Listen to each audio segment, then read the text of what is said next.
The latest news, updates, and more from the world of health and medicine. This is Medical Minutes with Wish TV's medical reporter, Dr. Mary Gillis. From Wish TV, I'm medical reporter Dr. Mary Gillis, and this is Medical Minutes on the All Indiana Podcast Network. We've heard of post-traumatic stress, but what about post-traumatic growth? It's a term used to describe feelings of joy, creativity, and purpose people feel following a devastating event. On this episode of Medical Minutes, I speak with Dr. Heather Fretwell, psychiatrist at Eskenazi Health, about why the psychological struggle associated with the coronavirus pandemic will help us become better people moving forward. Fretwell predicts people's perspective on life will change post-pandemic. They will choose to not just survive, but thrive. Our conversation is next. Joining us here is Dr. Heather Fretwell, here to talk about a really interesting topic that I'm so excited to have her here. Always a favorite. Dr. Fretwell, welcome. Thank you very much, Dr. Gillis, for inviting me back. Oh, absolutely, my pleasure. So this is a really interesting term that we're talking about. It's called post-traumatic growth. And I'm just hearing this around, I had not heard this before. I thought there was only post-traumatic stress disorder. So tell me what post-traumatic growth is. What does it involve? So post-traumatic growth is a term that started to be used in the 1990s, and it was investigated by a pair of psychologists that wrote some of the seminal articles about it. But what it really represents is that, thank goodness, sometimes trauma can inspire us to positive paradigm shifts, as well as reinforce negative paradigm shifts. And Dr. Fretwell, so we have had this traumatic experience of this pandemic. And I understand that also it sort of, during this time, I was speaking with a doctor, and he was saying that during a pandemic or after a traumatic event, you can either die, survive, or thrive. So this post-traumatic growth is people want to thrive after this pandemic. So give me a couple of sort of examples. I mean, are people sort of saying, I'm committed to bringing more joy. I'm committed to learning more. I'm committed to now exploring. Maybe I've taken advantage of things that I shouldn't regret doing in the past. Exactly. Sometimes traumas, and especially these really big collective traumas, like if you look at maybe similar experiences, might be some of the more devastating hurricanes and how they affect communities. And then afterwards, you can see this tremendous community coming together in the wake of the devastation. I think that's probably our best metaphor for what we've endured. I mean, if you kind of think of the pandemic as a storm where we have all had to really isolate in our storm cellars for like over a year, when we're ready to come out, during that time, we've had so much time for reflection. So many of us have endured all kinds of loss, whether that's of lifestyle or loved ones, or assumptions that we thought were basic premises of how we go about life in America. And that really can lead to a really deep rethinking of what's important in life. It can lead to this really big exploration of existential questions of, well, what's the most important parts about being a human in this life, in our communities, within our families? And what do I want to do about that? It can just really put a strobe light on not only our weaknesses, but our strengths as individuals, as communities, as organizations. And I think we're going to see some things that are very impressive. And you talk about, I like how you put that as strobe light. That's really interesting. And maybe people will dance more. I don't know. Let's hope so. So we have communities, we have families, we have friends, we have our work. So these are all sort of communities that we are sort of maybe excited to contribute to more, excited to be with the people that we are with. So just interesting, our collective communities that we have in our life, the way that you say that, from what I'm understanding.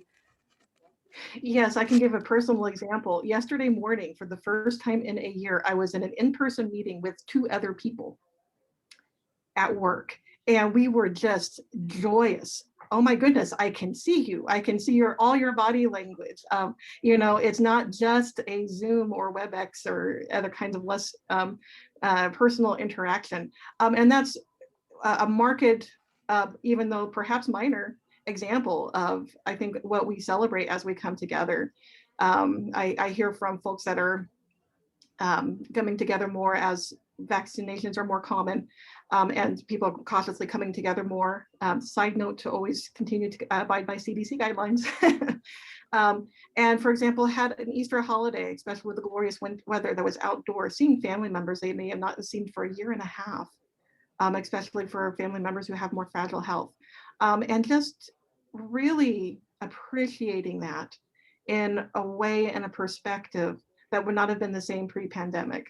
And these are kind of like the silver linings for terrible situations that, as a nation we can, and as communities that we go through. There should never be a, well, thank goodness this terrible thing happened because then we have this beautiful result afterwards. We have to be very careful never to say or allude to anything like that. But we can say, thank goodness that despite this terrible thing happen, that we can have some lessons and some paradigm shifts and some differences in how we perceive and our perspectives on life that can bring us closer together, that can really underscore to us, well, really what's important, that can really help us really value connection and community in a way that we may have taken for granted before. Mm-hmm. Well, it's interesting that you say that, yes, this has been tragic in many ways for many people on different levels. And I'm just wondering, those who've lost loved ones, I'm hoping that they can look at this in the same way, but it might take some time. What are your thoughts on that? Absolutely. I think that's, I'm sorry, when the world is elated, it's kind of like, well, I'm sad. I'm still sad. Exactly. And in terms of post-traumatic growth, it also does not affect everyone the same way, and it does not affect everyone in the same timeline. You alluded earlier to some kind of keywords in trauma work, and one is going from survivor to thriver. And that can take longer for people who have lost more, for people who have struggled more, and for people who are having a more difficult time knowing where to start to go back to reconnection. There's a great piece on social media lately that I've saw that, how do I learn to people again? And people kind of grappling with this, after I've been in this habit now of kind of social isolation, how do I learn to break the habits that protected me during the pandemic, but then as the pandemic eases, now they're no longer going to serve me. And just being very consciously insightful and introspective about that, I think can be helpful. Well, that's so funny because I was talking to someone the other day and, I'm just hearing around some people, and people need to feel safe for as long as they want to feel safe. If they want to continue wearing masks, I know I continue to wear my masks, not out of fear. Because I'm of infection. I'm going to get my shot, in a week from now. So I'm very excited about that. So, yeah. And, but to sort of come out of that in a way in which having post-pandemic anxiety, let's say, I don't want to not wear my mask, when I go outside. Maybe for many reasons, maybe fear of reinfection, maybe just not wanting to infect other people, want to really trust that social distancing is still important, even as we get and understand and come into a place in which herd immunity. But that's interesting that you brought that topic up because I was just speaking to that. And like you said, everything is on a person's own time.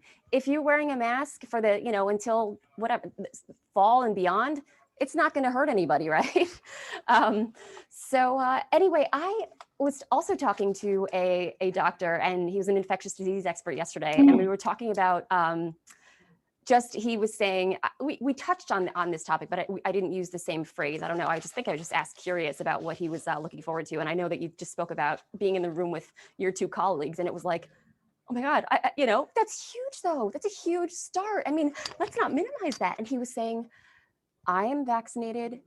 I have my 2 doses. 2 weeks from now, my grandkids are coming over. And I'm like, and it's like, and I'm like, yeah, it's like Christmas, you've been waiting for so long, because he has not seen his grandkids since this began. Just, kids on the other side of the screen.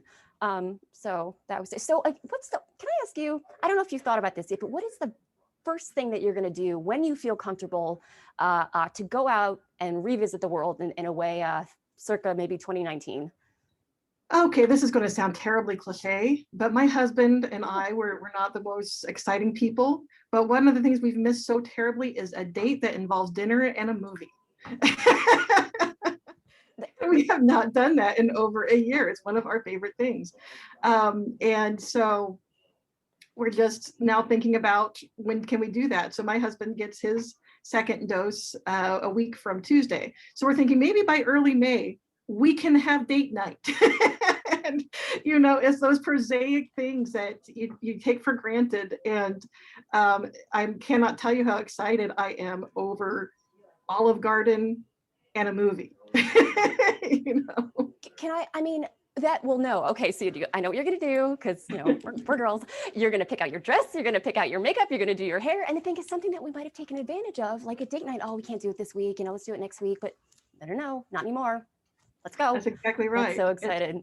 It's not simple. That's wonderful. That's wonderful. I mean, I'm not going to Bermuda. When I feel safe to go paddleboarding, I'm going with my best buddy here from the station. We're going paddleboarding. Wonderful. Yeah, spend an afternoon on the water. Anything else that you'd like to add about this post-traumatic growth? I think it's a very interesting term. It really is. And I would just want to say it's related, I think, to the human, not just the human vulnerability to traumas, because we have these fragilities and they're real. And we have losses to mourn, and that's real too. And in American culture, we tend to shortchange the impact of loss on people. And so everybody needs to know that if you need time to grieve, take some years to grieve. The standard of grief has shortened very weirdly in our culture over the last few decades. Mm-hmm.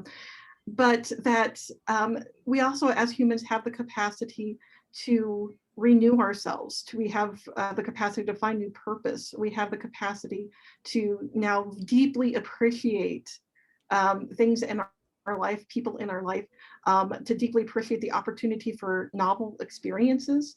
And maybe this will decrease some of our procrastination. Maybe this will inspire us to